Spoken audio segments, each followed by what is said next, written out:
యోగిరాజ శ్రీ శ్యామాచరణ లాహిరి రెండవ అధ్యాయం విద్యాభ్యాసం గృహస్థాశ్రమ ప్రవేశం. గౌర్మోహన్ గారి పూర్వీకులందరూ ధర్మపరులు. సమయానుకూలంగా వారు మధ్య మధ్య తీర్థయాత్రలు చేస్తుండేవారు. కానీ అప్పట్లో ఇప్పటి మాదిరిగా తీర్థయాత్రలు సులువు కావు, సౌకర్యంగా సాగేవి కావు. ఎంచేతంటే అప్పట్లో భారతదేశంలో రైలుబళ్ళు లేవు. తీర్థయాత్రికులు కాలినడకన కానీ నావ మీద కానీ వెళ్ళవలసి వస్తుండేది. దారుల్లో దొంగల భయం, బందిపోట్ల భయం కూడా ఉంటుండేవి. అయినా జనం యాత్రలు చేస్తూనే ఉండేవారు. గౌర్మోహన్ గారి తండ్రి గారు కూడా తీర్థయాత్ర కోసం 1-2 సార్లు సకుటుంబంగా కాశీ వెళ్ళి వచ్చారు. అందుచేత గౌర్మోహన్ గారికి కాశీనగరంతో పరిచయం కొత్తేమీ కాదు. గౌర్మోహన్ గారి ఆర్థిక స్థితి బాగానే ఉండేది. ఘురిణిలో భూవసతి ఉన్నప్పటికీ కూడా వారు కాశీలో నివాసం ఏర్పరచుకోవాలని నిశ్చయించుకోవడానికి కారణాలేమిటో చెప్పలేం. కానీ వాటిలో 2 కారణాలు మాత్రం మనకి తెలుస్తాయి. మొదటి కారణం ఏమిటంటే, శ్యామాచరునికి 5 ఏళ్ల వయసున్నప్పుడు గౌర్మోహన్ గారి రెండవ భార్య ముక్తకేశీదేవి గారి మరణం సంభవించింది. అయితే ఆవిడ కాశీలో మరణించారో, ఘురిణిలో మరణించారో తెలుసుకోవడానికి ఆధారం లేదు. పైగా ఈ దుర్ఘటన జరిగిన తరువాతే గౌర్మోహన్ గారికి సంసారం మీద విరక్తి భావం ఏర్పడింది. రెండో కారణం ఏమిటంటే, ధార్మిక భావన ప్రబలం కావడమో, కాశీతో పూర్వ పరిచయం ఉండడము కావచ్చు. అయితే మరో కారణం కూడా ఊహించవచ్చు. ఆ కాలంలో లాహిరి కుటుంబం వారి పరిస్థితి తలకిందులైంది. వారి ఇల్లు ఏటి ఒడ్డున ఉన్నందువల్ల ఒకసారి పెద్ద పెట్టున వరద ముంచుకొచ్చి వారి ఇంటిని, భూమిలో అధిక భాగాన్ని పొట్టన పెట్టుకుంది. దీన్ని బట్టి వారు అదృష్టాన్ని వెతుక్కుంటూ కాశీకి వెళ్ళి అక్కడే స్థిరపడిపోయారని చెబుతారు కొందరు. అయినప్పటికీ ఇది ఏమంత తగిన కారణంగా కనిపించదు. ఎందుకంటే ఈ మాదిరిగా అదృష్టం తలకిందులైనప్పుడు కూడా సాధారణంగా ఎవరు తమ పూర్వీకుల నివాస స్థానాన్ని వదిలిపెట్టి వెళ్లరు. విశేషించి గౌర్మోహన్ గారి విషయంలో భూమి పోయినంత మాత్రాన ఊరు విడిచిపెట్టి పోవలసిన అవసరం ఏమీ కనిపించదు. కావాలంటే మరో కొత్త ఇల్లు కట్టుకోగల స్థితి లేకపోలేదు. అందుచేత పైన చెప్పిన మొదటి 2 కారణాల్లో ఏదో ఒకదాని మూలంగా వారిలో ధార్మిక భావన బలపడి ఉంటుందని ఊహించవచ్చు. కాశీతో పూర్వ పరిచయం ఉండనే ఉంది. ఈ కారణంగా కూడా వారు కాశీ నివాసులు కావడానికి నిశ్చయించుకొన్నారు. నిజానికి కారణం ఏదైనా కావచ్చు. మొత్తం మీద వారు దీర్ఘమైన జలమార్గంలో పడవ మీద ప్రయాణం చేసి కాశీ వచ్చారు. అక్కడ అంతకు ముందే వారి పెద్ద కొడుకు చంద్రకాంతుడు మదనపురాలోని సిమన్ చౌహట్టాలో ఒక ఇల్లు కొని ఉంచాడు. కాశీ వచ్చిన తర్వాత మొత్తం కుటుంబం ఆ ఇంట్లోనే ఉంటుండేది. ఘురిణి గ్రామం వరదలో గౌర్మోహన్ గారి భూసంపత్తితో పాటు వారి ఇలవెల్పైన శివుడి ఆలయం కూడా నదీ గర్భంలో కలిసిపోయింది. బహుశా క్రీస్తు శకం 1840లో కావచ్చు. ఆ ఊళ్ళో ఉండే ఒక శివభక్తుడు నదీ గర్భంలో ఉన్న శివలింగాన్ని బయటకు తీసి కొత్త ఆలయంలో ప్రతిష్ఠించాడు. జలంలోంచి తీసిన లింగం కావడం వల్ల దానికి జలేశ్వరుడు అన్న పేరు పెట్టారు. ఇప్పుడు ఆ దేవస్థానం ఘురిణి గ్రామంలో శివతల్ల అనే పేర విఖ్యాతమైంది. సర్వసాధారణ సంపత్తి రూపంలో పరిణితమైంది. చాలా కాలం పాటు కాశీలో నివాసం ఏర్పరచుకొని ఉన్న కారణంగా ఇక్కడ ఘురిణిలో ఇంటి సంగతి చూసేవాళ్లు లేక జమీందారీ కూడా చేతిలోంచి జారిపోసాగింది. శ్యామాచరునికి 5 ఏళ్లు నిండగానే గౌర్మోహన్ గారు కొడుకు విద్యాభ్యాసం గురించి ఆలోచనలు మొదలుపెట్టారు. వారు స్వయంగా విద్వాంసులు. అందుచేత విద్యా సంపత్తి విలువ వారికి బాగా తెలుసు. కానీ ఆ కాలంలో ముఖ్యమైన సమస్య ఏమిటంటే, ఛాందస హిందూ కుటుంబాల్లోనూ అనేక విద్వత్ కుటుంబాల్లోనూ కూడా ఇంగ్లీషు చదువు పట్ల ఉపేక్షాభావం ఉంటుండేది. ఈ పరిస్థితిలో గౌర్మోహన్ గారి జమీందారీ హరించిపోతూ వచ్చింది. దీన్ని దృష్టిలో ఉంచుకొని వారు కుర్రవాడికి సంపాదనకు ఉపయోగపడే చదువే చెప్పించాలని నిశ్చయించుకున్నారు. ఎందుచేతంటే ఇంగ్లీషు చదువుకున్న వాడికి నౌకరీ దొరకడం చాలా సులువుగా ఉండేది. గౌర్మోహన్ గారి మనస్సులో భాషా విషయంలో చాదస్తమేమీ లేదు. అందుచేత వారు కాలమాన పరిస్థితులకు అనుకూలమైన చదువు చెప్పించడానికి కొడుకును గరుడేశ్వర్ మొహల్లాలో భూకైలాస రాజైన జయనారాయణ్ ఘోషాల్ స్థాపించిన జయనారాయణ ఇంగ్లీష్ పాఠశాలలో చేర్పించారు. ఆ తరువాత శ్యామాచరణుణ్ణి 12 వయస్సులో గవర్నమెంట్ సంస్కృతి కాలేజీలోని ఇంగ్లీషు స్కూలులో ప్రవేశపెట్టారు. ఆ తరువాత ఈ గవర్నమెంట్ స్కూలు కాలేజీగా మారింది. క్రీస్తు శకం 1848వ సంవత్సరం వరకు, అంటే 8 సంవత్సరాల కాలం ఈ కాలేజీలోనే ఆయన చదువుకున్నారు. దీనికి సరైన ఆధారం దొరకలేదు. కానీ ఆయన ఉన్నత విద్య గడించినవారే. దీనికి రుజువు తప్పకుండా దొరుకుతుంది. ఎందుకంటే తరువాతి కాలంలో ఆయన అనేక మంది శిష్యులకు చదువు చెప్పే భారం వహించారు. దీన్ని బట్టి ఆయన సుశిక్షితులైన వ్యక్తి అని తెలుస్తుంది. ఆయన ఇంగ్లీషు, బెంగాలీ, ఉర్దూ, హిందీ భాషలే కాక ఫార్సీ భాష కూడా నేర్చుకున్నారు.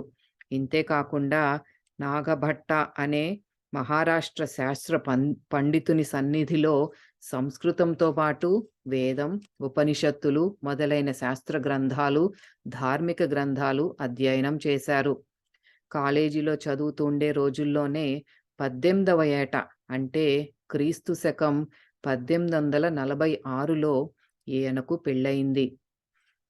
ఆ కాలంలో కాశీలో నివాస స్థానం ఏర్పరచుకున్న బెంగాలీ కుటుంబాల్లో గౌర్మోహన్ గారి మాదిరిగా హౌరా జిల్లాలోని బేలూరు సరిహద్దు ప్రాంతం నుంచి వచ్చిన పండిత దేవనారాయణ్ సన్యాల్ వాచస్పతి గారు కూడా ఒకరు. వీరు మంచి నిష్ఠాపరులైన బ్రాహ్మణులు. కాశీలోని పండితుల్లో వీరికి మంచి పేరు ప్రతిష్టలున్నాయి. గౌర్మోహన్ గారితో వీరికి తగినంత పరిచయం కూడా ఉంది. ఇద్దరూ మంచి స్నేహితులు. త్రైలింగ స్వామి వారు కేవల నిష్ఠావంతులైన బ్రాహ్మణులుగా పేరుగొన్న సన్యాల్ గారి ఇంట్లోనే భిక్ష తీసుకునేవారని చెబుతారు. వాచస్పతి గారు గౌర్మోహన్ గారి ఇంటికి దగ్గరలోనే ఖాలిస్పురా మొహల్లాలో ఉంటుండేవారు. దగ్గరలో ఉంటుండడం వల్ల వారు అప్పుడప్పుడు గౌర్మోహన్ గారింటికి వస్తుండేవారు. ఇద్దరూ శాస్త్ర చర్చలు, ఆలోచన ప్రత్యాలోచనలు జరుపుతూ ఉండేవారు. వాచస్పతి గారి భార్య అప్పటికే గతించింది. 3 కొడుకుల్ని, ఒకే ఒక కూతురైన కాశీమణి వారు స్వయంగా పెంచి పెద్ద చేశారు. కాశీమణి తండ్రి గారితో పాటు అప్పుడప్పుడు గౌర్మోహన్ గారి ఇంటికి వస్తుండేది. అక్కడే ఆడుతుండేది. ఇంట్లో ఆడవాళ్ళు ఆమెను వేళాకోళం చేస్తూ "నువ్వెవరిని పెళ్లి చేసుకుంటావు" అని అడుగుతుండేవారు. ఆ చిన్న పిల్ల సౌమ్యంగా, సుందరంగా ఉన్న శ్యామాచరుల వైపు వేలు చూపిస్తూ ఉండేది. సంయోగవశాన నవవర్ష ప్రాయము శ్యామవర్ణము గల కాశీమణితో శ్యామాచరుల వివాహమైంది. శ్యామాచరుల ఆరోగ్యం మంచిది. వ్యాయామంతో పాటు ఆయన ఈతలో కూడా ప్రవీణులు అనిపించుకున్నారు. ప్రారంభం నుంచి కూడా కష్టపడి పనిచేసే తత్వం, గంభీర ప్రకృతి ఆయనది. తమ ఈడువాళ్లతో కలిసి వృధాగా కబుర్లు చెబుతూ ఎన్నడూ కాలక్షేపం చేసేవారు కారు. ప్రతి విషయంలోనూ వివేకంతో పనిచేసేవారు. అన్నం దొరకనప్పుడు కూడా ఎవర్నీ అడిగి తినేవారు కారు. క్రీస్తు శకం 1851లో 23 ఏళ్ల వయస్సులో ఈయన ప్రభుత్వోద్యోగంలో చేరారు. గాజీపూర్లో పబ్లిక్ వర్క్స్ డిపార్ట్మెంట్ వారి మిలిటరీ ఇంజనీరింగ్ వర్క్స్లో గుమస్తాగా చేరారు. ఆ రోజుల్లో సైన్యానికి ఆహార సామాగ్రి సరఫరా చేయడం, రోడ్ల వంటివి నిర్మించడం ఈ శాఖ చేసే ముఖ్యమైన పనులు. ఆ తరువాత మీర్జాపూర్, బక్సర్, కటువా, గోరఖ్పూర్, దానాపూర్, రాణిఖేత్, కాశీ మొదలైన చోట్లకు ఆయనకు బదిలీ అవుతూ వచ్చింది. సర్వీసు చివరి రోజుల్లో ఆయన బేరక్ మాస్టర్, అంటే ఈ రోజుల్లో SDO పదవిలో ఉండేవారు. గాజీపూర్లో పనిచేసే రోజుల్లో ఈయన జీతం చాలా తక్కువ. అందుచేత సొంత ఖర్చుల కోసం సైనిక శాఖలోని ఇంగ్లీష్ ఆఫీసర్లకు హిందీ, ఉర్దూ నేర్పుతుండేవారు. దానివల్ల వచ్చేదాంతో తమ ఖర్చులు గడుపుకునేవారు. వచ్చిన జీతాన్ని కుటుంబ ఖర్చుల కోసం నెల నెల కాశీమణి గారికి పంపుతుండేవారు. క్రీస్తు శకం 1852లో గాజీపూర్ కార్యాలయం కాశీకి మారడం వల్ల ఆయన కూడా కాశీ వచ్చేశారు. అదే సంవత్సరం మే 31వ తేదీన గౌర్మోహన్ గారు స్వర్గస్థులయ్యారు. తండ్రిగారు పోయిన తరువాత అన్నదమ్ముల మధ్య గృహ కలహాలు మొదలయ్యాయి. శాంతిప్రియులు, ధర్మపరాయణులు అయిన శ్యామాచరణులు అశాంతికి, జగడాలకి ఎప్పుడూ దూరంగా ఉండడానికి ప్రయత్నిస్తూ ఉండేవారు. భవిష్యత్తులో ఆయన ద్వారా ఎంతటి మహాప్రయోజనం ఘనంగా నెరవేరబోతున్నదో, ఆ ప్రయోజనం లేదా ఆ కార్యం సంకేతమే అప్పటికింకా ఆయనకు అందలేదు. కానీ దాని వెలుగులో మొదటి నుంచి నిర్ధారితమైన కర్మ సంస్కారం ఆయన్ని శాంతి ప్రియత్వం వైపే ఆకర్షిస్తూ వచ్చింది. ఎందుకంటే శాంతి వాణిని వినిపించడం, ప్రచారితం చేయడం అన్న ఉద్దేశంతో వచ్చిన వ్యక్తి ఎప్పుడూ అశాంతి వాతావరణంలో ఉండలేడు. కానీ అన్ని విధాలా మంచి గృహస్థుగా ఆదర్శం నెలకొల్పవలసి వస్తుంది. లోకానికి విద్యా ప్రదానం చేయడానికి అన్ని విధాలా తనకు ఆచరణానుకూలమైన పని చెయ్యవలసి వస్తుంది.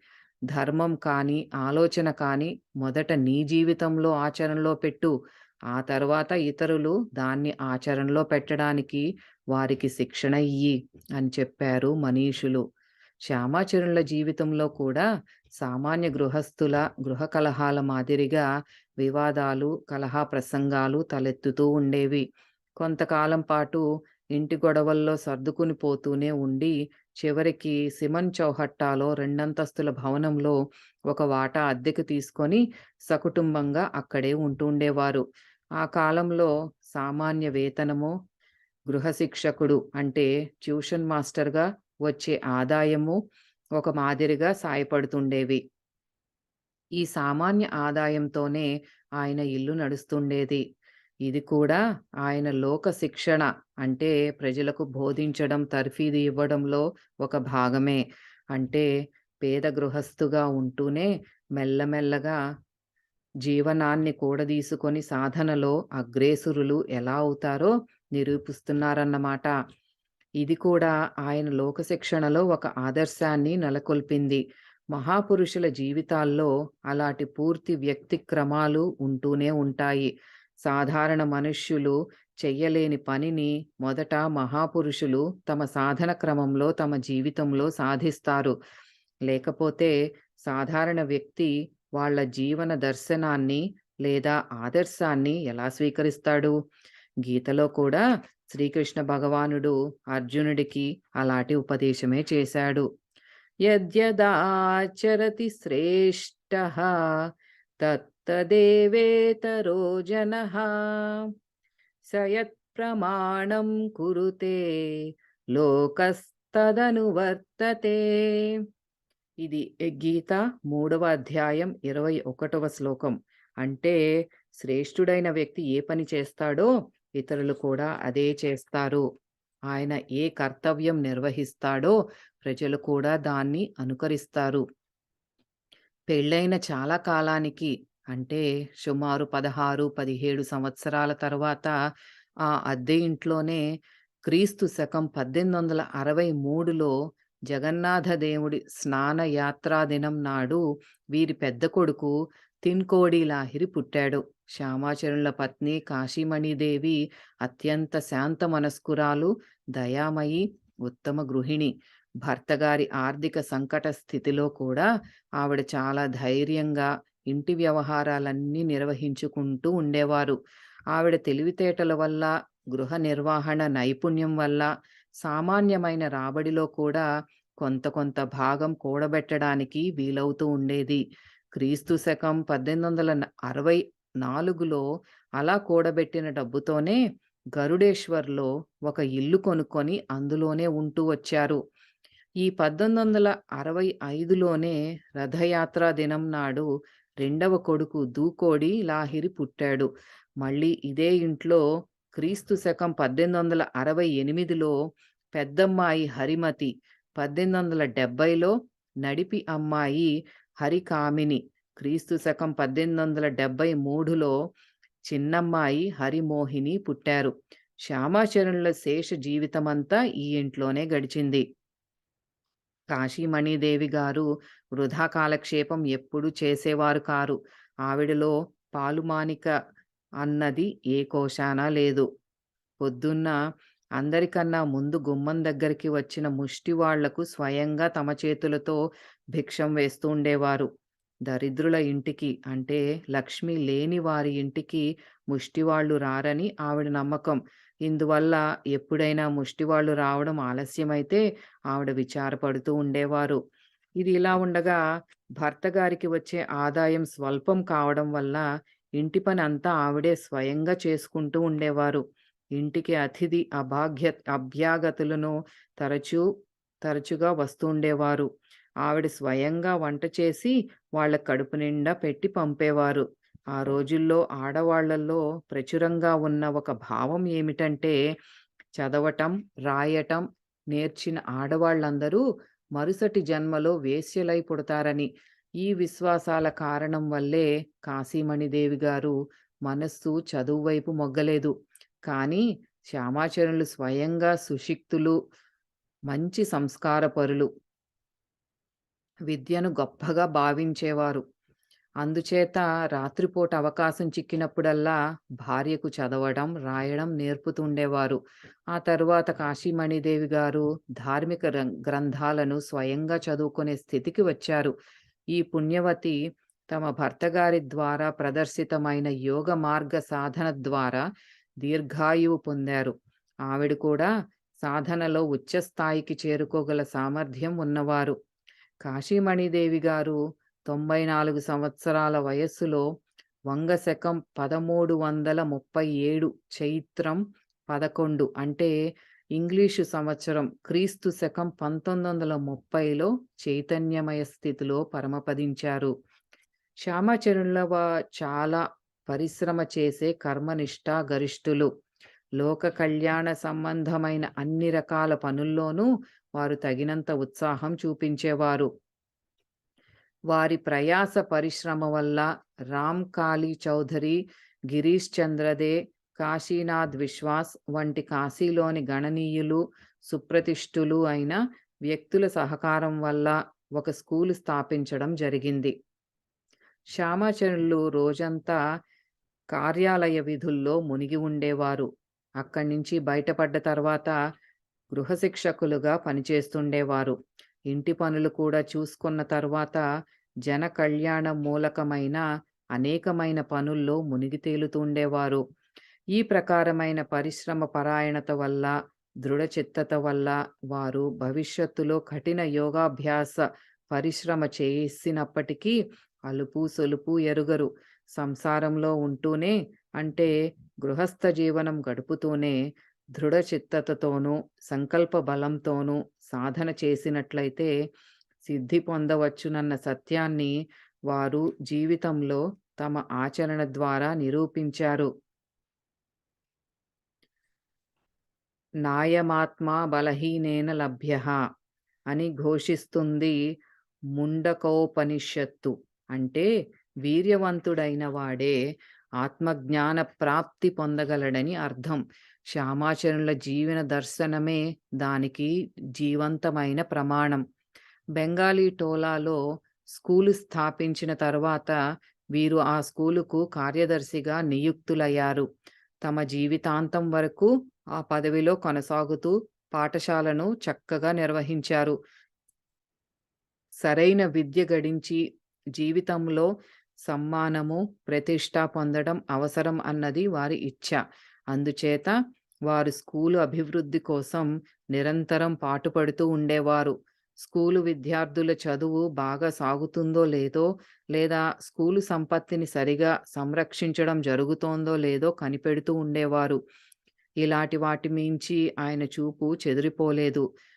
ఉపాధ్యాయులు తమ విధులు సరిగ్గా నిర్వహిస్తున్నారో లేదో చూస్తూ ఉండేవారు. ఇందుకోసం అకస్మాత్తుగా స్కూలు తనిఖీ చేస్తుండేవారు. ఒకనాడు వారు రాత్రివేళ స్కూలు వైపు ఒంటరిగా వెళుతూ స్కూలు కావలివాడు నిద్రపోతూ ఉండడం గమనించారు. అతను తన కర్తవ్యాన్ని సరిగా నిర్వహించడం లేదు. అందువల్ల మరునాడు అతనికి ఒక అణ జుర్మానా విధించారు. ఆ రోజుల్లో స్త్రీ విద్యను గురించి ప్రచార ప్రచలనాలు జరుగుతుండేవి కావు. కానీ స్త్రీ విద్య వల్ల విశేష ప్రయోజనం ఉందని వారు భావించారు.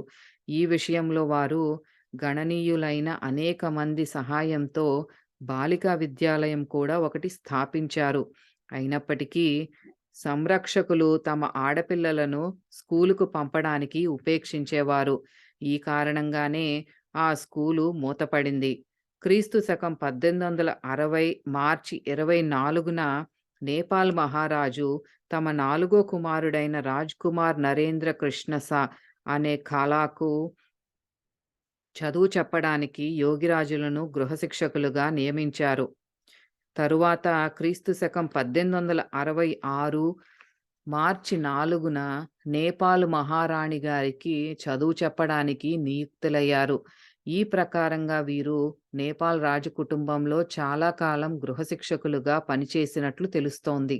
ఇంతే కాకుండా ఆ కాలంలో కాశీలో ఉంటున్న ఆర్థికంగా మంచి సంపన్నుడైన హరిశంకర్ ప్రసాద్ సింహ అనే వ్యాపారి తన కొడుక్కి చదువు చెప్పడానికి నెలకు రూ. 5 జీతం మీద వీరిని క్రీస్తు శకం 1867 ఏప్రిల్ 5వ తేదీన గృహశిక్షకులుగా నియమించినట్టు కూడా తెలుస్తోంది. కాశీలో లబ్ధప్రతిష్ఠుడైన వకీలు రామ్మోహన్ దే అనే ఆయన లాహిరి కుటుంబం వారికి విశిష్ట స్నేహపాత్రులు. ఆయన తోబుట్టువులంతా కలిసి 5గురు. తండ్రి గతించిన కారణంగా శ్యామాచనులు వారి చదువుకు, అభివృద్ధికి తగిన ఏర్పాట్లు చేశారు. ఆ తరువాత రామ్మోహన్ వకాలతు ద్వారా చాలా గడించారు. మహాపురుషుల శుభాకాంక్షలు ఫలవంతాలు, ప్రభావవంతాలు అవుతాయనడంలో సందేహానికి తావులేదు. తరువాత రామ్మోహన్ కుమారుడు తారామోహనుడు కూడా సుప్రసిద్ధ న్యాయవాది అయ్యాడు. ఆయన అల్లుడు డాక్టర్ ఎస్.సి. దేవ్ అలహాబాద్ విశ్వవిద్యాలయంలో ఇంగ్లీషు శాఖ అధ్యక్షుడుగాను, సాహితీవేత్తగాను, దార్శనికుడుగాను ఖ్యాతి పొందాడు. ఈయన తోబుట్టువులందరూ శ్యామాచరుల దగ్గర యోగదీక్ష పొందారు. గురుదేవుల దగ్గర మేం పొందిన స్నేహము, ప్రేమ తల్లిదండ్రుల దగ్గర కూడా పొందలేదని వాళ్ళు చెబుతూ ఉండేవారు.